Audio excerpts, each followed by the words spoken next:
or depending when you're watching this, good afternoon, good evening, or good night. My name's Ross, and as always told, out of Voice of Radio. So today, we need to start getting hyped for the Mega Evolution pre-releases. Now, when I say hype for the Mega Evolution pre-releases, I mean you guys get hyped, and I'll wait here for 2 weeks and get hyped then. Because if you're in North America, say, and I know a decent chunk of my audience is in North America, then Mega Evolution is still coming out on the 26th of September. So your pre-releases start this weekend, the 13th of September. Yay! If you're in the UK like me, or other areas of Europe, the Middle East, and Africa, then you actually have to wait two weeks. We're not actually getting Mega Evolution until the 10th of October, which is 2 weeks later, which means we have to wait an extra 2 weeks for pre-releases. So we're actually 2 weeks away from, like, you know, when you get the set, we get our pre-releases. Boo! Never mind, we've talked about that before. But every time pre-releases happen, I get a bunch of questions. I see a bunch of posts and people going, what am I looking to pull at pre-releases? What are my best pulls? That's what I'm here to tell you. This is not intended to be a top 10 list with definitive values or any of that rubbish. This is intended to be, hey, here are the cards you should be looking out for when you get to your pre-release. And frankly, there are two cards that you should be jumping up and down with absolute glee if you pull. The gold cards. No, actually there's three, but we'll start with these two. We've got the gold cards of Lucario and Gardevoir. And this is going to surprise some people who haven't been paying, you know, as much attention as me to all the pre-release stuff, because gold cards in the past have not actually been that big a deal. I assure you, ladies and gentlemen, this time around, they are that big of a deal. They are huge, they are gigantic, they are the biggest cards in the set. There is actually an exception, we'll get to that in a moment, but they are just absolutely redonk. By way of comparison, over in Japan, these gold cards are about 20 to 25% more expensive than the black and white rares of Reshiram and Zekrom that we got back in Black Bolt and White Flare. These are a bigger deal than the black and white rares, which I think that kind of puts it in a pretty good light, right? I think that kind of tells you what you need to know. And there are only two of them. We've got Lucario, we've got Gardevoir, that is it, that is your lot.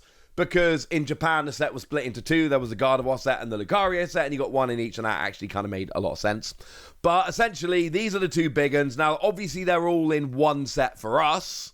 It's not being split up. That would be a bit weird. And yeah, get hyped, ladies and gentlemen. Get hyped. These are very, very big deal. But there is actually one other card, which is a similarly big deal, and over in Japan at least, is pretty much on a level with them. Technically, it's a little bit higher than Gardevoir and a little bit lower than Lucario as I look right now, but it's basically on the same kind of level, and that's your special illustration rare Lillie. Yeah. Turns out, people really like Lillie. Now, to be fair, the Lillie is actually a really playable card because it's one of those, it's a shuffle draw 6, but if you have exactly 6 prize cards remaining, it's a shuffle draw 8, which is really good. Shuffle your hand into your deck and then draw 6 or 8 cards.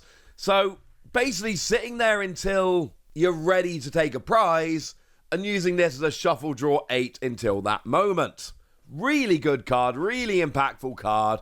I do expect it to see a bunch of play because I've seen a lot of Japanese deck lists and it's seeing a bunch of play. But mostly it's just Lillie. Lillie is a very big deal. People love Lillie. And like I've said, this is right there. There is a real top 3 in terms of cards from the set, and it is the 2 gold cards and Lillie. These are the gigantic hits from the set. But there are a bunch of others that are absolutely worth picking up, and there is one exception. So we'll get to the exception now, and it's one you probably could have guessed. Full Art Lillie. Now, let's be perfectly clear.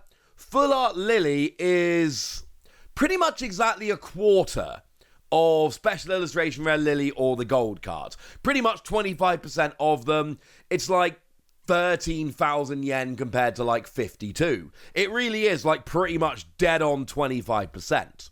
So when I say there's a big drop-off after the big three, I mean there is a gigantic drop-off after the top three.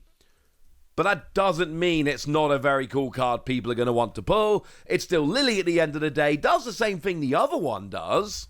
Not as good artistically, not as rare or any of that. It's still a full art Lillie. People are still going to want it. And to be fair, the artwork here is lovely. One of the things about Lillie is because she's from Alola, a lot of her cards just have kind of her standing next to the sea. And as someone who grew up next to the sea and still lives near the sea, yeah, that's going to do it.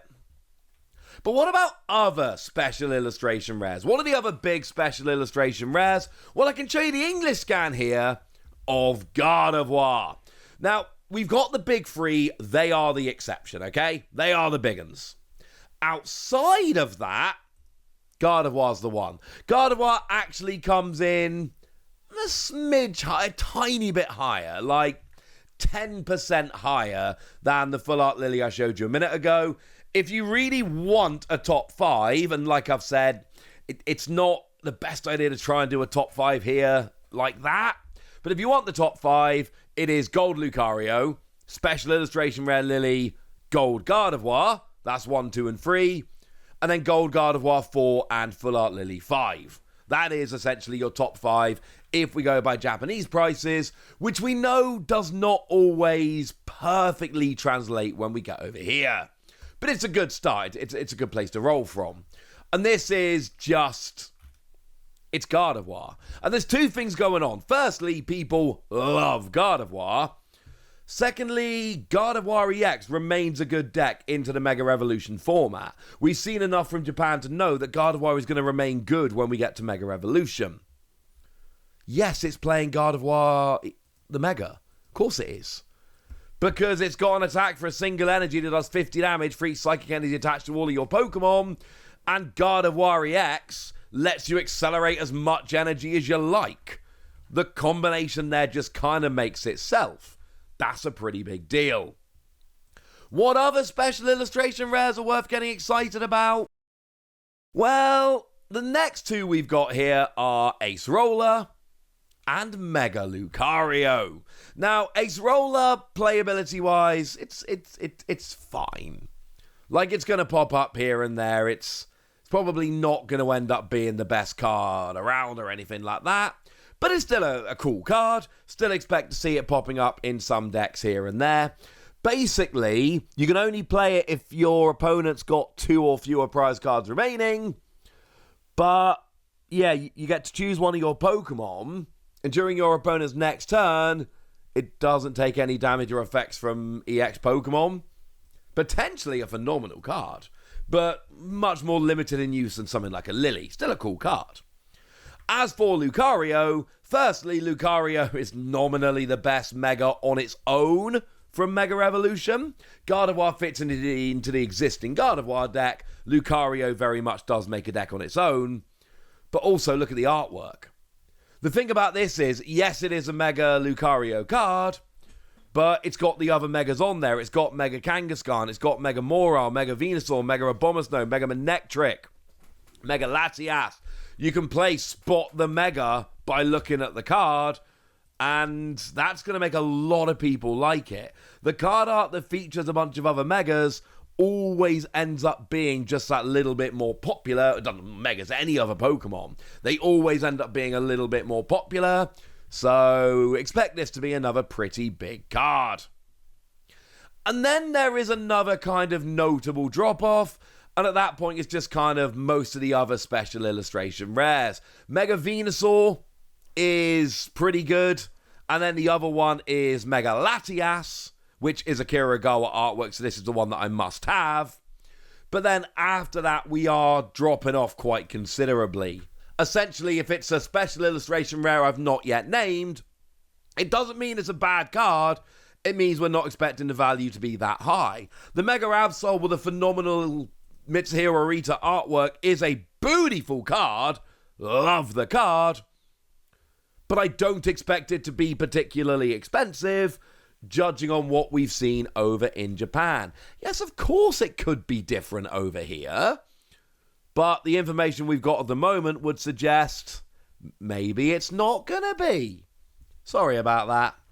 Is there anything we should be looking out for outside of things like special illustration rares? Any other full arts particularly high? Nah. Like, after the Lillie full art, obviously Ace Roller is the second highest. I think you all could have seen that coming from the chat we've had in this video. But it's down there below the Absol I just mentioned as not that big a deal. So no. Like, it's still going to be worth having. It's not going to be a particularly big one. What about artwork rares? Are there any artwork rares in the set that we expect to be high? Well, here's the thing. Over in Japan, by far the highest is the Bulbasaur.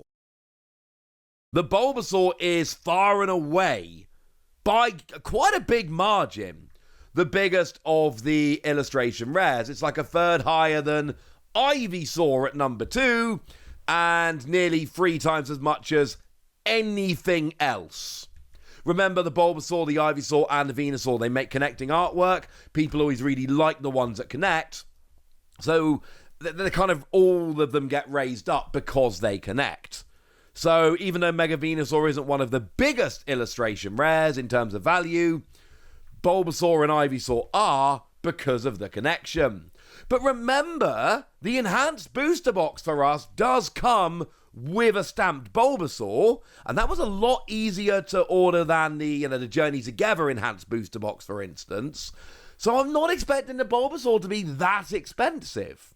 Because even though the enhanced booster box for Journey Together was easier to pick up, the Reshiram was not, the Reshiram from the enhanced booster box did not turn out to be a particularly expensive card, so I'm not expecting the Bulbasaur to be either.